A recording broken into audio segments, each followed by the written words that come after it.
পৃথিবীর প্রথম মুসলমান হযরত খাদিজাতুল কুবরা রাদিয়াল্লাহু আনহা মৃত্যুর সাকারাত যখন শুরু হইতেছে, খাদিজা বুঝতেছে পৃথিবীর সূর্য ডুবে যাইতেছে, আমার জীবন সূর্য আফতাব নিভে চলেছে, আর বাঁচবো না।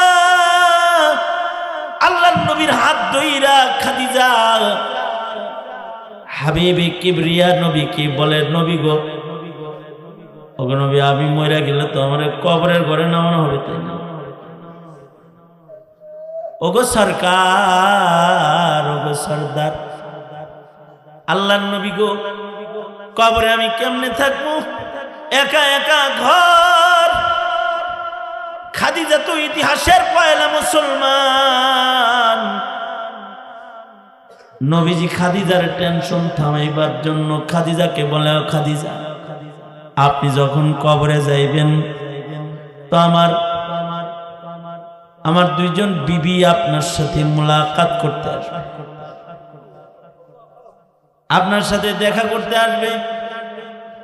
আমার দুইজন স্ত্রী আপনার ইস্তেকবালে আসবে, যারা আমার আগে কবরে চলে গেছে।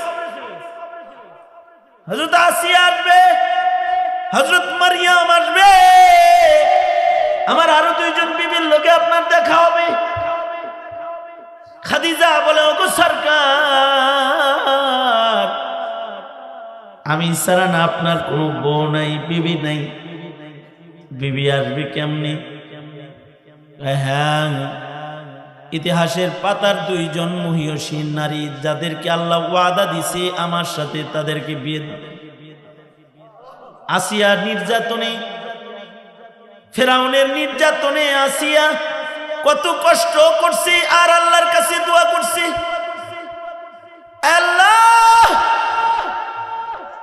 তোমার কাছে জান্নাতে আমার লাগে একটা ঘর বানাও গো আল্লাহ।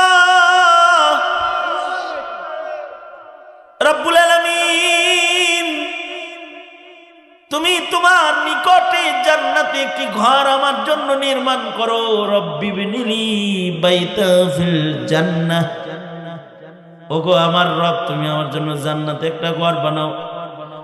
ওই যে সেই জান্নাতি বিবি আমার আসিয়া, যার সাথে জান্নাতে আমার বিয়ে হবে, সে আপনার ইস্তেকবালে আসবে, আপনাকে স্বাগতম জানাইতে আসবে। হযরত মরিয়ম আল্লাহর